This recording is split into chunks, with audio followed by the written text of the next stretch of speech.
identities, trans people, trans rights for Trans Awareness Week, which runs from November 13th to November 20th. We're really excited to be here with you.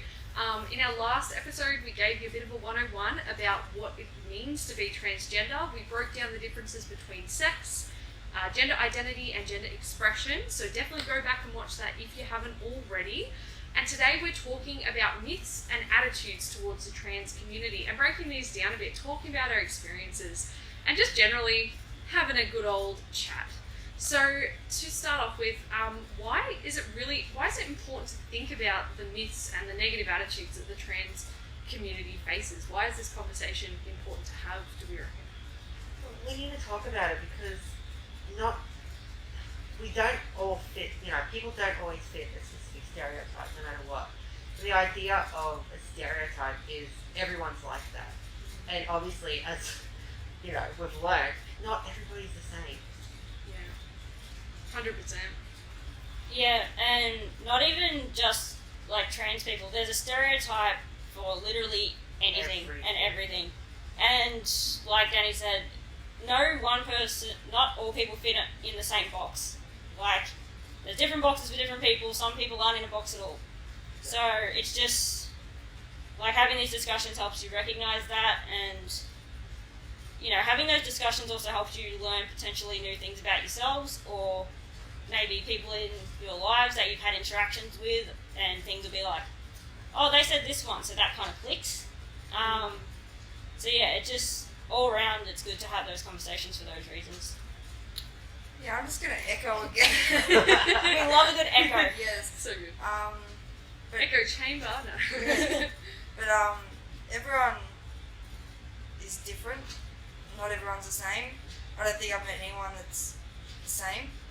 Yeah. Everyone's got their own little features going on, or something going on in the background, and it's better not to judge straight away. Get to learn the person, educate yourself before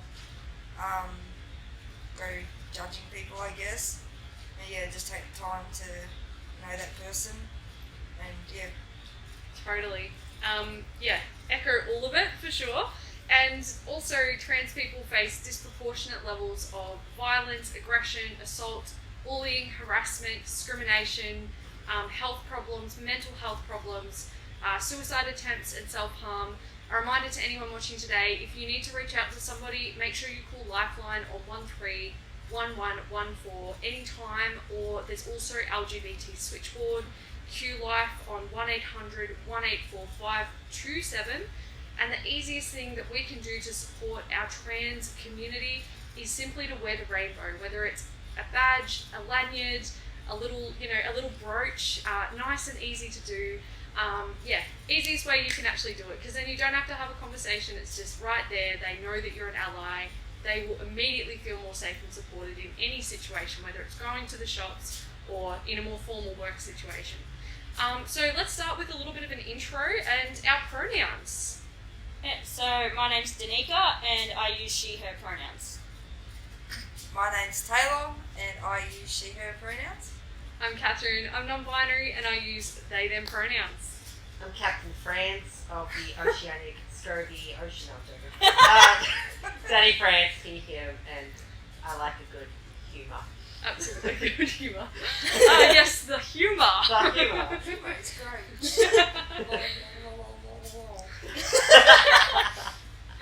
Oh, that's brilliant. Alrighty, so let's kick off with some myths. So the first myth, I'm gonna be the bad guy here, or bad non-binary person here. So you're a bad non-binary person. Think you're really tough about it. It doesn't Like quite it roll really off the rough, tongue. maybe. So, yeah. Almost. So it better be edited into the video, so we have the background music. Oh my god. Yes. 100%. It's happening. Alrighty. So, firstly, trans and non-binary are just new fads. Okay, they're just made up. They're just new. Discuss. It's just like coming off like other things. Oh, it's just a phase. Yeah. You'll get over it. Because I know I've got that one. Oh yeah. It's not new. Do your history, people. Yeah. These things have been around for years. Thousands Of years. It's Yeah. not new. There's- It's just we're slowly evolving to a point where it's only just coming to light. It's only just being discussed. And people have the Yeah. confidence to do it. Yeah. Exactly. Yeah, and like even then, it's only just being discussed in like a European, Western, colonized world. These things have been around for thousands of years prior to colonization. Like you've got the Hijra community in ancient India, which was around dating back to 3,000 or 4,000 BC at least. Which is a third gender community, which was made up of what we would describe as non-binary and trans people today. And you've also got two-spirited individuals in First Nations America, Native American culture, as well as sister girls and brother boys in Aboriginal and Torres Strait Islander Australian cultures, which again date back to thousands of years, that at least we can record. So these things aren't new. Hate to break it to you, but yeah, definitely look into it. Second myth. Gender is biological. You were born a female. You're a woman. You're born a male. You're a man. Discuss. Again, it's just. Well, we discussed it in the last video. There is a difference between gender expression, identity, and sex. Yeah. It's different.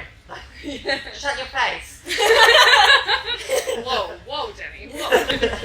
Yeah, it's just society's language and how people started using gender to describe sex as well interchangeably, and from there it's just having to unlearn that behaviour, I guess, and recognising that there is a difference. They're not the same thing. Once again, do your research. Yeah. Learn your history. Yeah. Like, there's definitely some hormone. We all have all the hormones in us, like Yes. of all three sexes. But there are definitely some differences between the way that these hormones interact with our body and our brains. But there are more differences between individuals of the same sex, than there are between individuals of the opposite sex in terms of the complexities of the way they interact with our body, our brains, our feelings, our emotions, and our moods, and all of that as well. So yeah, definitely not the same thing. And I don't think anyone just comes out of the womb just being like, I'm a female, I like pink. Like, it's something that we learn along the way. Would you agree? Yeah. Yeah. It's not like just come out going, I'm a woman, I need to get into the kitchen. Yeah. Yes. Again, it's another stereotype that we do not like. Yes. 100%. Agree with what you say. Sweet. So the next myth is that gender and sexuality are linked. And this often, so that sounds a bit complicated, but this often comes out like, oh, I knew you were a lesbian because you're butch. Or, I've had that. I knew you were gay because you were feminine. Yeah. And all I of had that. that. Hey, I'm not even a woman. I can't be a lesbian. Yeah. I hate to break it to you, fam. Yeah. Oh dear. But yeah. Yeah, well, that was literally one of my coming out experiences. So that's why you don't dress feminine, or that's why you're not girly. I'm like, well, no. But you're trying to understand, so I'm like, I'll let that pass for now, and Yeah. But yeah, not the case. Yeah. Sometimes there are a correlation for that, but not every case. Yeah, totally. 100%. I had that as a kid, because when I was a kid, I was very over the top, I was loud, I was, So nothing's changed. Yeah, nothing's changed. I would play with, here's the thing, I would play with all of the toys, whether it's a doll or a truck, but because it was specifically a doll, people thought, oh, you're going to grow up and you're going to be a gay. I understand. did the same thing. When I was younger, I played with more like outside bikes and old tools and all the boy stuff. Yeah, if I got given a Barbie, I never touched it. Yeah, exactly, right? I played with like Lego. Yeah. So you just think, oh, she's gonna be lesbian, she's gonna be gay, or whatever you want to call it, whatever. Yeah.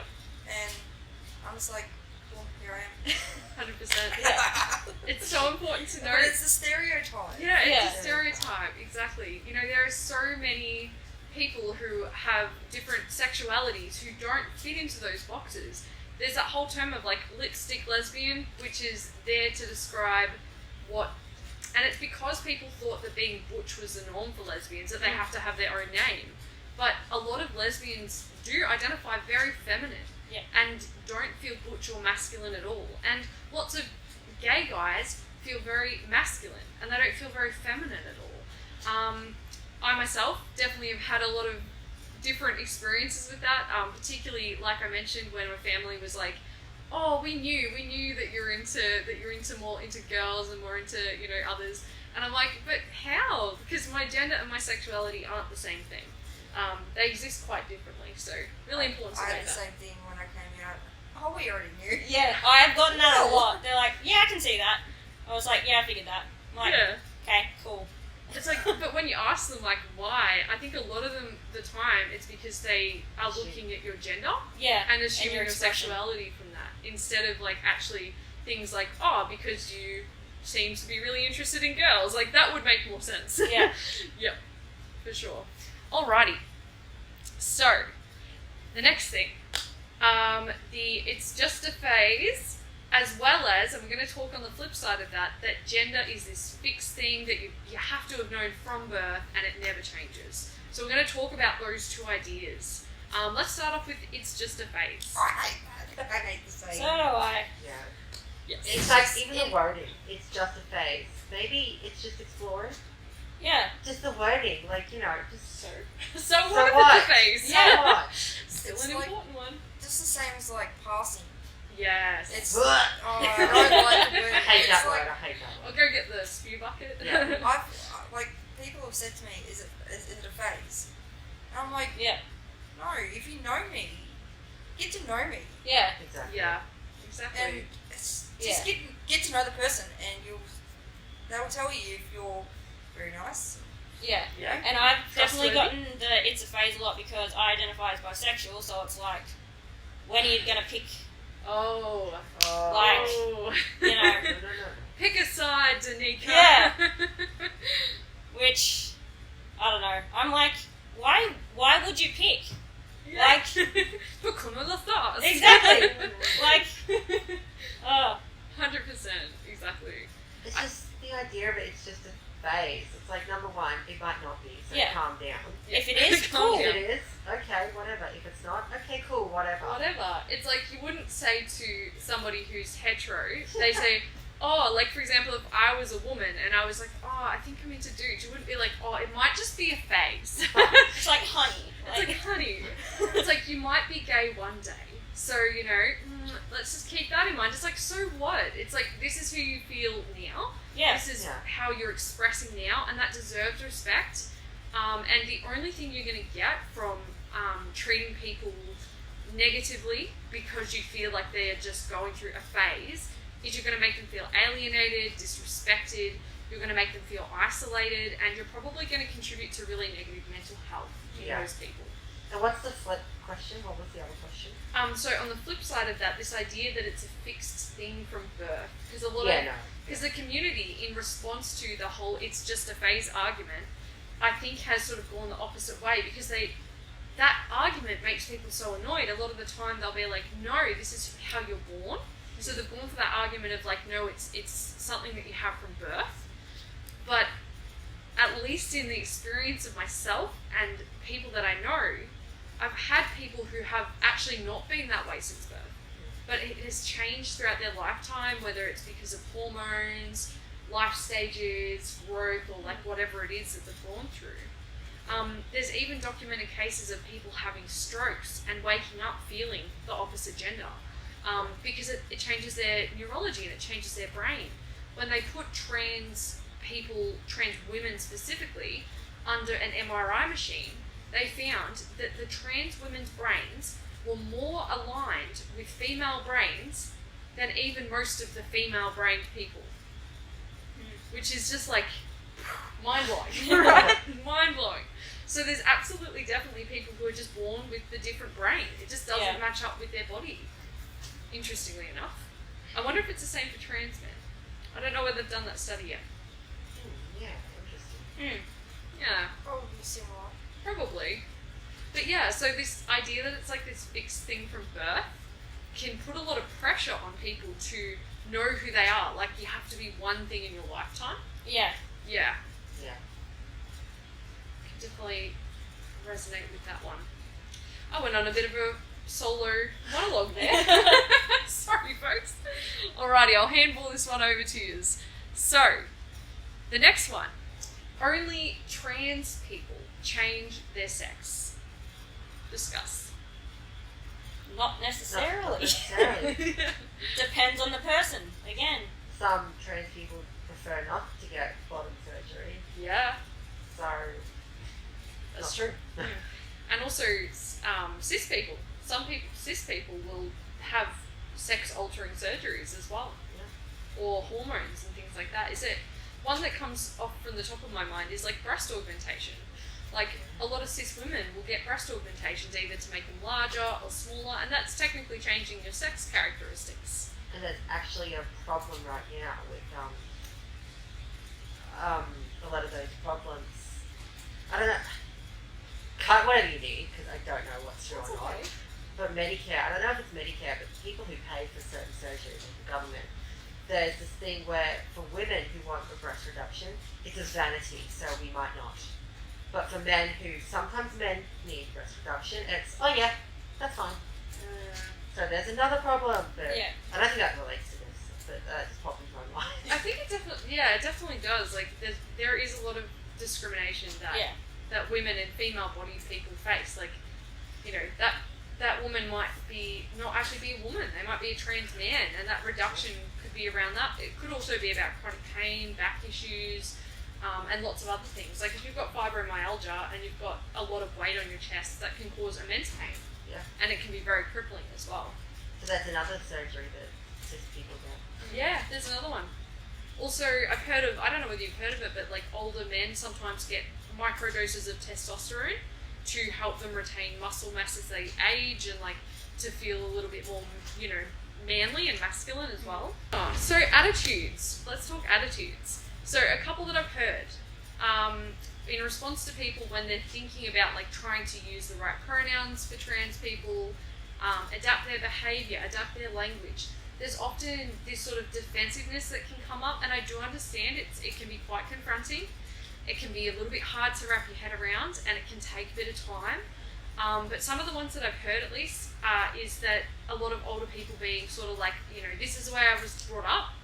And yeah, that totally contributes, but this is the way I was brought up, it's too hard to change. What do we think of that one? It's not hard. It's No. not. If you stumble along the way, if your intentions are good, that's fine. But it's, like I said, it's not that hard. It's Yeah. really not hard. And, you know, even just saying they instead of a specific pronoun if you don't know, Yeah. it's not that hard. It's just not. Yeah. I think at first, that first learning curve when you're getting used to that language for using they, them pronouns and neutralizing, like saying they went to the shops instead of she went to the shops or he went to the shops. Getting your head around it at first can be quite difficult, and it does take a lot of practice. But like something that super surprised me is I was helping a friend move the other day with her elderly mother. Her mother's probably about 55 or 60 years old, not elderly, but you know, 55 or 60 years old, and quite, you know, Christian, like formerly fundamentalist Christian. And she was using they, them pronouns for me. And I was absolutely blown away. My mum, who's 52 and has dyslexia, has managed to figure out how to use they, them pronouns just through practice and repetition. So it's possible. There's hope for you yet. How about yourself? Have you had, like, you get a lot of misgendering and stuff? Where do I start? Oh, yeah. It's just like when I get misgendered, you know, people correct them and then they take it out of proportion and make it a big deal. You know, Yeah. just a quick sorry. That's all you need, like. Yeah. And then people just like, even I've had one, oh, but you look like a guy. Yeah. So that really brings it nicely into the next attitude, which is this idea that people need to make it easier for you. Like, there's a lot of people out there that they do get very frustrated with the learning process or with the idea. They don't understand why they need to do it or why it matters. And so they'll get on the defensive and they'll sort of be like, well, they should make it easy. Like, why, if you're a woman, just look like a woman. If you're a man, just look like a man. Look like a man in quotation marks. Even, for example, those that manage to get their head around non-binary people often expect non-binary people to look very androgynous in order to be able to tell that they're non-binary. And this goes back to what Tay's talking about being put into a box and being assumed, which can be really hard. Stresses me out. Stress, 100%. And it's ridiculous. It's not your job to be uncomfortable, to make everybody else feel comfortable. It's not fair. And it's not. It's right. not your problem. It's not your problem. Yeah. Eternal rage. Like, even just day-to-day stuff, like being able to go to the toilet if you are a butch woman and not be ostracized, particularly, and also if you're a trans person, I mean, that becomes even harder, particularly if you don't pass, like you don't look cisgender. That's an attitude that really frustrates me. It's like all of a sudden, if you see a trans woman walk into female toilet, you're suddenly scared. Yeah. Scared of what? They're walking into the toilet because they need to use the toilet. Like, right. they're not gonna... No. I don't like using public toilets because I feel like I get judged. Yeah. Like, You oh, get you the... look like a male. Yeah. Pee off, Yeah. You get the look. But here's the thing. We all go to the bathroom to do something that we all do that's pretty embarrassing, that's, it's not fancy. Get over it. Yeah. It's the bathroom. 100%. And while it's not to discount the fact that, people might not feel safe in those public spaces, it's important that you look at the statistics, because there are no recorded cases of a trans woman hurting anyone in a female bathroom in Australia in the last 60 years. In that situation, There's none. the trans woman is the one who should be afraid. He's very Who would feel unsafe. There have been, and that leads me right to my next point, Yeah. there have been many, many, many documented cases of trans women being harassed and assaulted in female bathrooms, and lots of cases where trans women, if they don't feel comfortable using the female bathrooms and they go to the male bathrooms, actually being assaulted and harassed by men in those bathrooms. So it's like, it's the opposite. Yes. There's no winning. It's really hard, and that sort of comes to that next thing of like, we need to improve the spaces for trans people. That's where unisex bathrooms can be so life-changing for trans people. Just the ability to go out, do the shopping, know that there's a bathroom there, particularly for those trans people that have issues with continence and can't hold it that long. It can be absolutely life-altering just to have a simple thing like a unisex bathroom. For sure. And that comes probably to the next thing of this attitude that you sometimes get, particularly with those that are a bit extreme, that think that these things are a mental illness or a delusion. Discuss. They're not. It's pretty simple. Yeah.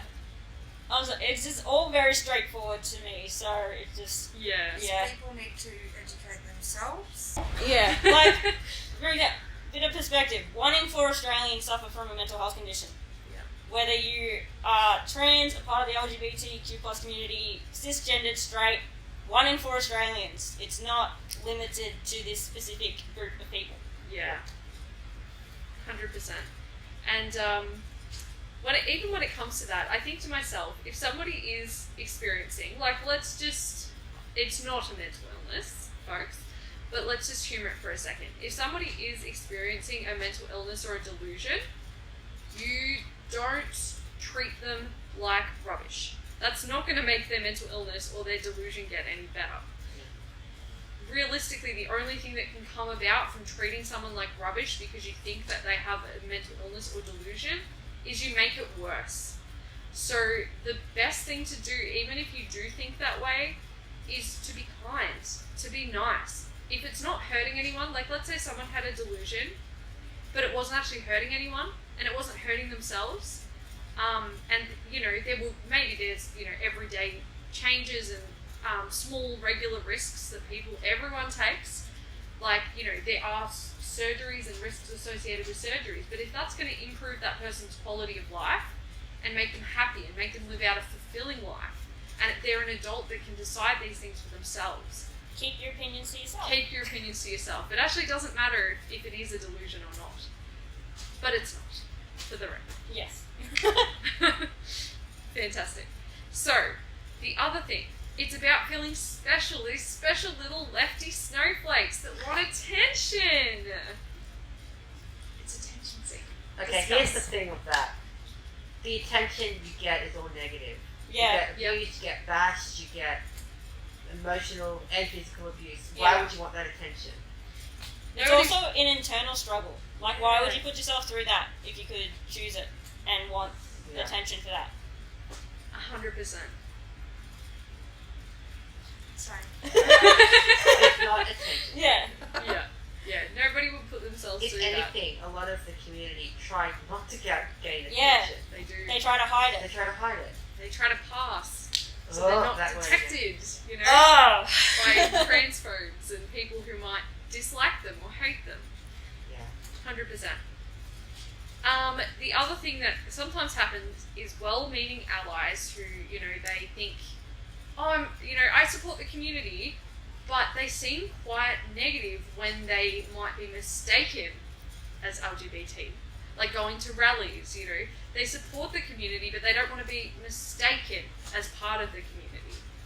This can be really damaging because it means that those allies and those supporters that could be visible, they could be wearing rainbow badges and lanyards and making people feel safe in the community, don't. It can really hurt people. Plus, it kind of gives off the, I support you, but I don't want to be mistaken as you because that's wrong. Or I, So- su- I so do you support know? it, but I don't want to see it. Exactly. Yeah. Or it's like, I support it, just not my children. Yeah. Yes. It just brings in more questionable actions because you don't want to be. First of all, what's wrong with being mistaken for part of the community? We're Yeah. awesome. Yeah. Join us. Number two, like I said, it just gives off that impression of you're fake. Yeah. Yeah. You're not giving me support. Or you're not a nice human being. Yeah. It's like, okay, if you're going to act like that, we don't want you to be associated with us. Yeah, very true. I think that's a really good point. There's a lot of, unfortunately, that comes into a bit of hypocrisy. And like, if you're finding yourself actually resonating with this isn't attacking you, it's not trying to have a go, it's just like, think about why you feel that way. Like, if you are okay with it in others but not in your own kids, or if you are okay with LGBT plus people but you wouldn't want to be one, maybe you're actually not as okay with LGBT plus community or trans people as you thought that you think you are. So have a think about maybe why that is, because we all come from programming. Like, a lot of trans people hate themselves and they hate their own identities because they're taught that through society. So it's really important to think about our programming and why we might actually have those attitudes. And also, probably the last one is allies who they learn about all this stuff, they start to understand the issues, but they feel helpless, or they just sort of pass it off as there's nothing I can do. Ask, what can I do? In any scenario, if you don't understand or you don't know what to do to help, ask the person that you're trying to support. That's the best thing you can do. Because number one, you're like, oh my god, you want to help, that's great. And you can give them the specifics. Because plus, asking for help shows that you are, keen, you are an ally. You want to do what you can. But like the fact that if you are an ally and you are educating yourself, that alone is enough. That's huge. It's massive, yeah. Like, you're actually taking the time to recognize that these are issues, these are real people, and you're showing that you genuinely respect them and validate who they are. Yeah, and that means a lot. Just talking to people around you about the things that you're learning can make a huge impact. You might not know that somebody you work with or somebody you go to school with is trans, and then you're raising these issues and showing that you care. Like, hey, I learned today that, this affects the trans community. Isn't that awful? Those people are hearing it. They're listening. You might not know that they're actually there because they might not be out, but it still makes a huge difference to that person to just feel supported and just feel listened to and known. Big deal.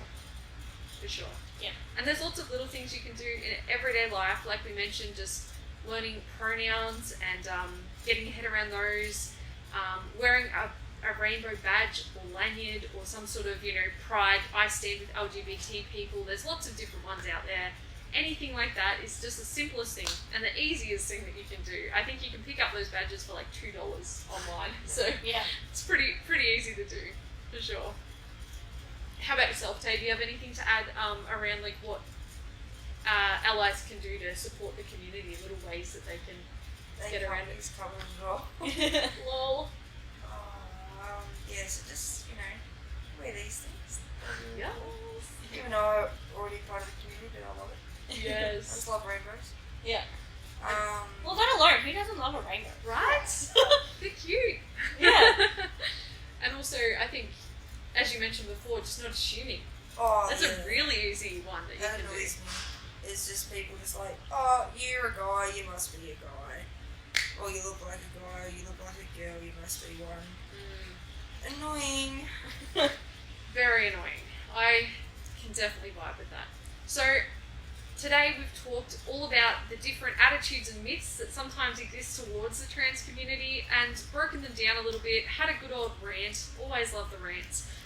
But we've also talked about the ways that if you do actually have these attitudes or you're finding that you're struggling with deprogramming yourself from transphobia and from negative views towards the trans community, little things that you can do to help move that journey along and to help support our trans community so that they face less of those horrible statistics like mental health, suicide, assault, harassment, isolation, job loss, and all of those other things as well. We've come a long way, but there's still a long way to go.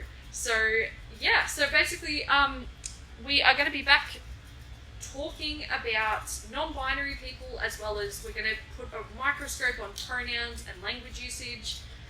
Then we're going to be chatting about transitioning, health and mental health of the trans community, and the importance of being yourself, but also the difficulties of being yourself in a cisgender world. And we're going to wrap it up with trans journeys and how to be a good ally to the community, which we've touched on today, but we'll go a bit into more detail in our other episode. If you struggle with mental health or need some extra resources or support, make sure you talk to Lifeline 24/7 on 131114. You can also head to LGBT Switchboard on 1-800-184-527, which is a LGBT peer counselling service by and for the LGBT plus community, or head to -18. They have a bunch of amazing, easy to read articles and resources on there. We'll chat to you next time.